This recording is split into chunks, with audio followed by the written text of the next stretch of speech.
ओम शांति। ओम शांति।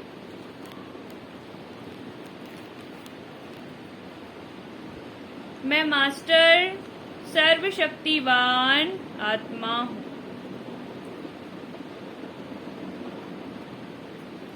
आज 30 जुलाई 2024 के बाबा के अनमोल मधुर महावाक्य सुने। मीठे बच्चे, दुख हरता सुख करता एक बाप है।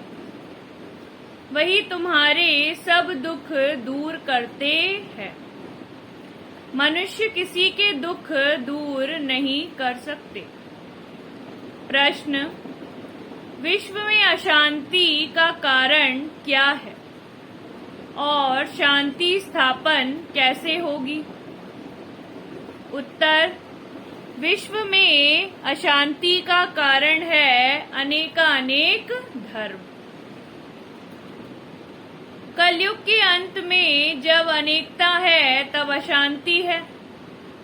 बाप आकर एक सद्धर्म की स्थापना करते हैं, वहाँ शांति हो जाती है।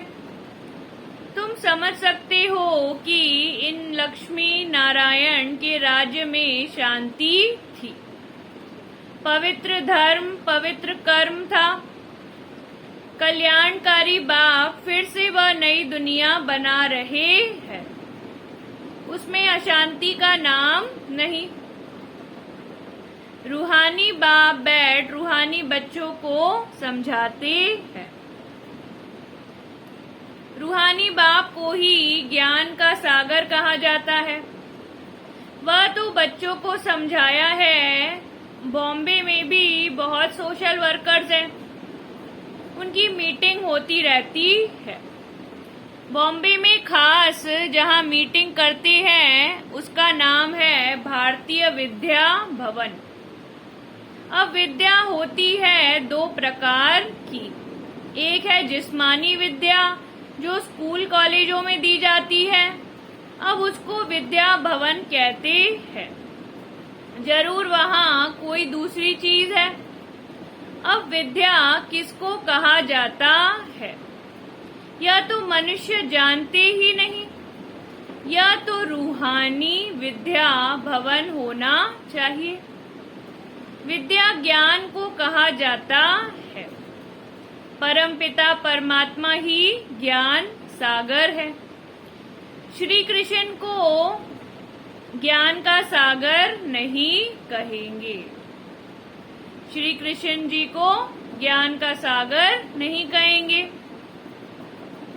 शिव बाबा की महिमा अलग, श्री कृष्ण की महिमा अलग है। भारतवासी मूंझ पड़े हैं। गीता का भगवान श्री कृष्ण को समझ बैठे हैं तो विद्या भवन आदि खोलते रहते हैं। समझते कुछ भी नहीं। विद्या है गीता का ज्ञान। वह ज्ञान तो है ही एक बाप में, जिसको ज्ञान का सागर कहा जाता है। जैसे मनुष्य मात्र जानते नहीं है। भारतवासियों का धर्म शास्त्र तो वास्तव में एक ही है। सर्व शास्त्रोमयी शिरोमणि भागवत गीता। अब भगवान किसको कहा गए वह भी इस समय भारतवासी समझते नहीं। या तो श्री कृष्ण को कह देते हैं या राम को या अपने को ही परमात्मा कह देते हैं। अब तो समय भी तमो प्रधान है। रावण राज्य है ना। तुम बच्चे जब किसको समझाते हो तो बोलो शिव भगवानोवाच। पहले तो यह समझें कि ज्ञान सागर एक ही परमपिता परमात्मा है जिसका नाम है शिव। शिवरात्रि भी मानते हैं परंतु किसको भी समझ में नहीं आता है। जरूर शिव आए हुए हैं तब तो रात्रि मानते हैं। शिव कौन है यह भी नहीं जानते। बाप कहते हैं भगवान तो सबका एक ही है। सब आत्माएं भाई भाई है। आत्माओं का बाप एक ही परमपिता परमात्मा है। उनको ही ज्ञान सागर कहेंगे।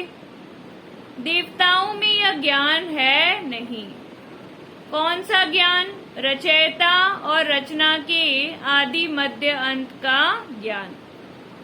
कोई मनुष्य मात्र में नहीं है। कहते भी हैं प्राचीन ऋषि मुनि नहीं जानते थे। प्राचीन का भी अर्थ नहीं जानते। सतयुग त्रेता हुआ प्राचीन। सतयुग है नई दुनिया। वह तो ऋषि मुनि थे ही नहीं। यह ऋषि मुनि आदि सब बाद में आए हैं। यह भी इस ज्ञान को नहीं जानते। नेति नेति कह देते हैं। वह जानते नहीं तो भारतवासी जो अभी तमोगुणी हो गए हैं वह कैसे जान सकते हैं? इस समय साइंस का घमंड भी कितना है। इस साइंस द्वारा समझते हैं भारत स्वर्ग बन गया है। इसको माया का पॉम्प कहा जाता है। फॉल ऑफ पॉम्प का एक नाटक भी है। कहते भी हैं कि इस समय भारत का पतन है। सतयुग में उत्थान है, अब पतन है। यह कोई स्वर्ग थोड़ी है। यह तो माया का पॉम्प है। इनको खत्म होना ही है। मनुष्य समझते हैं विमान है, बड़े बड़े महल, बिजली है, यही स्वर्ग है। कोई मरता है तो भी कहते हैं स्वर्गवासी हुआ। इससे भी समझते नहीं कि स्वर्ग गया तो जरूर स्वर्ग कोई और है ना। यह तो रावण का पॉम्प है। बेहद का बाप स्वर्ग की स्थापना कर रहे हैं। इस समय है चटा बेटी माया और ईश्वर की आसुरी दुनिया और ईश्वरी दुनिया की। यह भी भारतवासियों को समझना पड़े। दुख तो अर्जुन बहुत आने वाले हैं, अतः दुख आना है। स्वर्ग तो होता ही सतयुग में है, कलयुग में हो न सके। वह भी किसको पता नहीं। पुरुषोत्तम संगम योग किसको कहा जाता है, यह भी बाप समझाते हैं। ज्ञान है दिन, भक्ति है रात। अंधियारे में धक्के खाते रहते हैं। भगवान से मिलने के लिए कितने वेद शास्त्र पढ़ते हैं। ब्रह्मा का दिन और रात, सो ब्राह्मणों का दिन और रात। सच्चे मुख वंशावली ब्राह्मण तुम हो। यह तो है कलयुगी कुख वंशावली ब्राह्मण। तुम हो पुरुषोत्तम संगम युगी ब्राह्मण। यह बातें और कोई नहीं जानते। यह बातें जब समझे तब बुद्धि में आए कि हम यह क्या कर रहे हैं। भारत सतो प्रधान था, जिसको ही स्वर्ग कहा जाता है, तो जरूर यह नर्क है। तब तो नर्क से स्वर्ग में जाते हैं। वहाँ शांति भी है, सुख भी है, लक्ष्मी नारायण का राज्य है ना। तुम समझा सकते हो मनुष्यों की है पुरानी बुद्धि, पुरानी दुनिया कलयुग में। अशांति कैसे कम हो सकती है? अशांति है ही पुरानी दुनिया कलयुग में। नई दुनिया में शांति होती है। स्वर्ग में शांति है ना। उनको ही आदि सनातन देवी देवता धर्म कहा जाता है। हिंदू धर्म तो अभी का है। इनको आदि सनातन धर्म नहीं कह सकते। यह तो हिंदुस्तान के नाम पर हिंदू कह देते हैं। आदि सनातन देवी देवता धर्म था। वहाँ कंप्लीट पवित्रता, सुख, शांति, हेल्थ, वेल्थ सब था। अभी पुकारते हैं हम पतित हैं, पतित पावन आओ। अब प्रश्न है पतित पावन कौन? श्री कृष्ण को तो नहीं कहेंगे। पतित पावन परमपिता परमात्मा ही ज्ञान का सागर है। वही आकर पढ़ाते हैं, ज्ञान को पढ़ाई कहा जाता है। सारा मदार है गीता पर। अभी तुम प्रदर्शनी, म्यूजियम आदि बनाते हो, लेकिन अभी तक बीके का अर्थ नहीं समझते। क्या कह रहे हैं बाबा कि आप लोग अभी तक बीके का अर्थ नहीं समझ पाए हैं। समझते हैं यह कोई नया धर्म है, सुनते हैं समझते कुछ नहीं। बाप ने कहा है बिल्कुल ही तमो प्रधान पत्थर बुद्धि बन गए हैं। बाबा धरती पे आए तो सबको देखकर क्या देख रहे हैं कि सभी जो है वो एकदम तमो प्रधान पत्थर बुद्धि बन गए हैं बच्चे। माया ने इतना अपने वश में करके रखा है कि उन्हें कुछ भी समझ नहीं आ रहा। दिमाग पे, बुद्धि पे माया ने क्या कर दिया है, हमारे ताला लगा दिया है। इस समय साइंस घमंडी भी बहुत बन गए हैं, साइंस से ही अपना विनाश कर लेते हैं। तो पत्थर बुद्धि कहेंगे ना, पारस बुद्धि थोड़ी कहेंगे। बॉम्ब्स आदि बनाते हैं अपने विनाश के लिए। ऐसे नहीं शंकर कोई विनाश करता है, नहीं, इन्होंने अपने विनाश के लिए सब बनाया है। परंतु तमो प्रधान पत्थर बुद्धि समझते नहीं है। जो कुछ बनाते हैं इस पुरानी सृष्टि के विनाश के लिए। विनाश हो तब फिर नई दुनिया की जय जयकार हो। वह तो समझते हैं स्त्रियों का दुख कैसे दूर करें, परंतु मनुष्य थोड़ी किसका दुख दूर कर सकते हैं। दुख हरता सुख करता तो एक ही बाप है। देवताओं को भी नहीं कहेंगे, श्री कृष्ण भी देवता हो गया। भगवान नहीं कह सकते, यह भी समझते नहीं। जो समझते हैं वह ब्राह्मण औरों को भी समझाते रहते हैं। जो राज्य पद के अथवा आदि सनातन देवी देवता धर्म के हैं वह निकल आते हैं।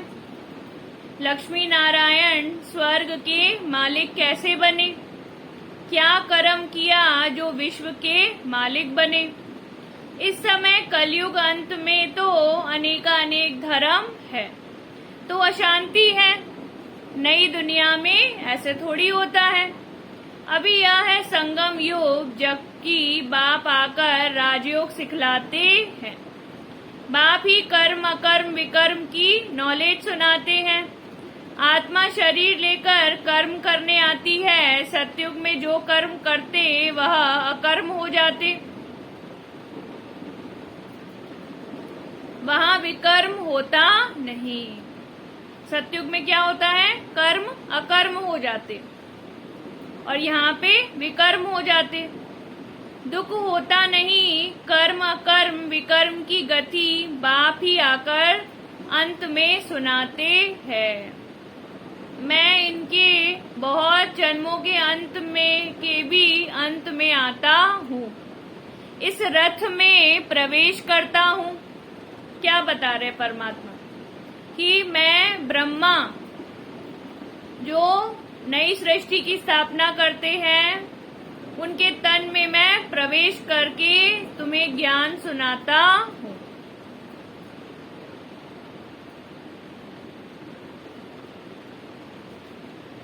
अकाल मूर्त आत्मा का यह रथ है। अकाल मूर्त सुनते हैं ना, अजूनी सबम अकाल मूर्त। सिर्फ एक अमृतसर में नहीं, सभी मनुष्यों का अकाल तख्त है। आत्मा अकाल मूर्त है। यह शरीर बोलता चलता है, अकाल आत्मा का यह चैतन्य तख्त है। अकाल मूर्त तो सभी हैं, बाकी शरीर को काल खा जाता है। आत्मा को नहीं खाता, शरीर को काल आता है। आत्मा तो अकाल है, तख्त तो खलास कर देते हैं। सतयुग में तख्त कोई बहुत थोड़ी होते हैं। इस समय करोड़ों आत्माओं के तख्त हैं। अकाल आत्मा को कहा जाता है। आत्मा ही तमो प्रधान से सतो प्रधान बनती है। मैं तो एवर सतो प्रधान पवित्र हूँ। परमात्मा तो हमेशा पवित्र रहते हैं। भल कहते हैं प्राचीन भारत का योग, परंतु वह भी समझते हैं श्री कृष्ण ने सिखाया था। गीता को ही खंडन कर दिया है। जीवन कहानी में नाम बदल दिया है।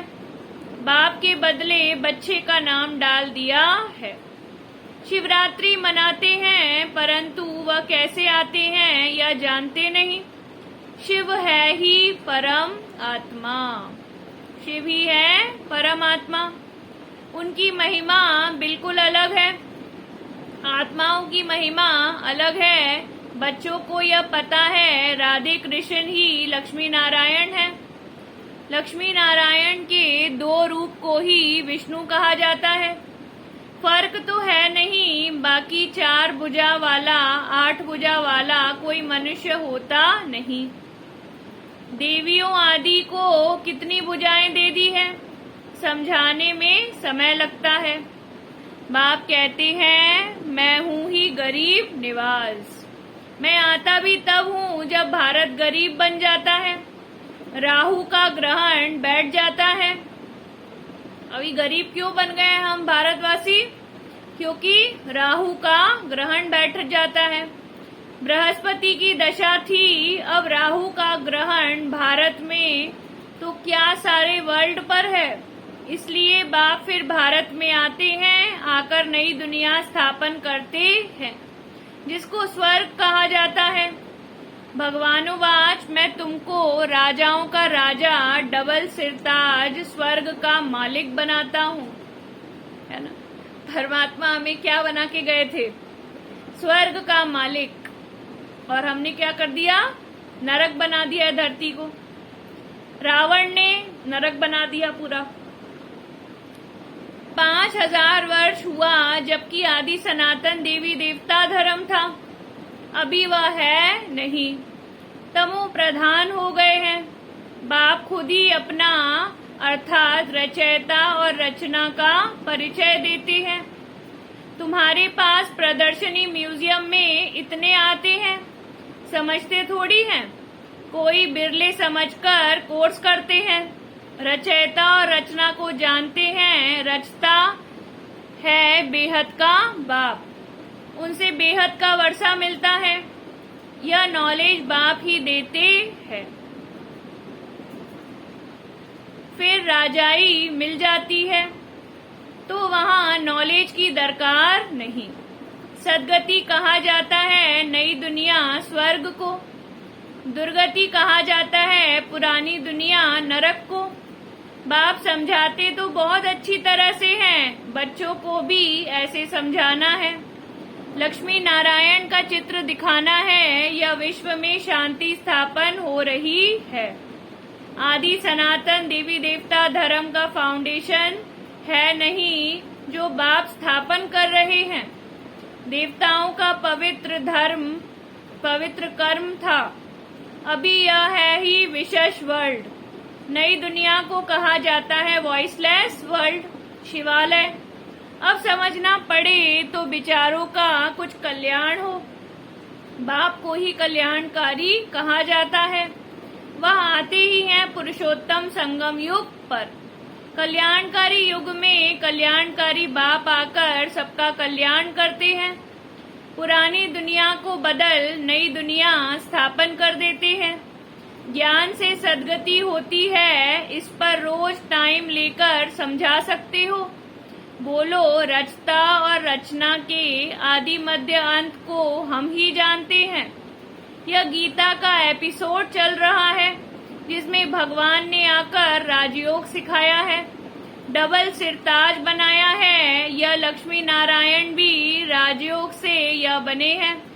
इस पुरुषोत्तम संगम युग पर बाप से राजयोग सीखते हैं। बाबा हर बात कितना सहज समझाते हैं। अच्छा, मीठे मीठे सिकिलदी बच्चों प्रति माता पिता बाप दादा का याद प्यार और गुड मॉर्निंग। रूहानी बाप की रूहानी बच्चों को नमस्ते। हम सब रूहानी बच्चों की रूहानी माता पिता बाप दादा को याद प्यार और गुड मॉर्निंग और नमस्ते नमस्ते। शुक्रिया बाबा, शुक्रिया। धारणा के लिए मुख्य सार। पहला, राजयोग की पढ़ाई सोर्स ऑफ इनकम है, क्योंकि इससे ही हम राजाओं का राजा बनते हैं। यह रूहानी पढ़ाई रोज पढ़नी और पढ़ानी है। दूसरा, सदा नशा रहे कि हम ब्राह्मण सच्चे मुख वंशावली हैं। हम कलयुगी रात से निकल दिन में आए हैं। यह है कल्याणकारी पुरुषोत्तम युग। इसमें अपना और सर्व का कल्याण करना है। वरदान, हर श्रेष्ठ संकल्प को कर्म में लाने वाले मास्टर सर्वशक्तिमान भव। हर श्रेष्ठ संकल्प को कर्म में लाने वाले मास्टर सर्वशक्तिमान भव। मास्टर सर्वशक्तिवान माना संकल्प और कर्म समान हो। अगर संकल्प बहुत श्रेष्ठ हो और कर्म संकल्प प्रमाण न हो तो मास्टर सर्वशक्तिमान नहीं कहेंगे। तो चेक करो, जो श्रेष्ठ संकल्प करते हैं वो कर्म तक आते हैं या नहीं। मास्टर सर्वशक्तिमान की निशानी है कि जो शक्ति जिस समय आवश्यक हो वो शक्ति कार्य में आए। स्थूल और सूक्ष्म सब शक्तियां इतना कंट्रोल में हो जो जिस समय जिस शक्ति की आवश्यकता हो काम में लगा सके। स्लोगन, ज्ञानी तू आत्मा बच्चों में क्रोध है तो इससे बाप के नाम की ग्लानि होती है। ज्ञानी तू आत्मा बच्चों में क्रोध है तो इससे बाप के नाम की ग्लानि होती है। धन्यवाद। ओम शांति।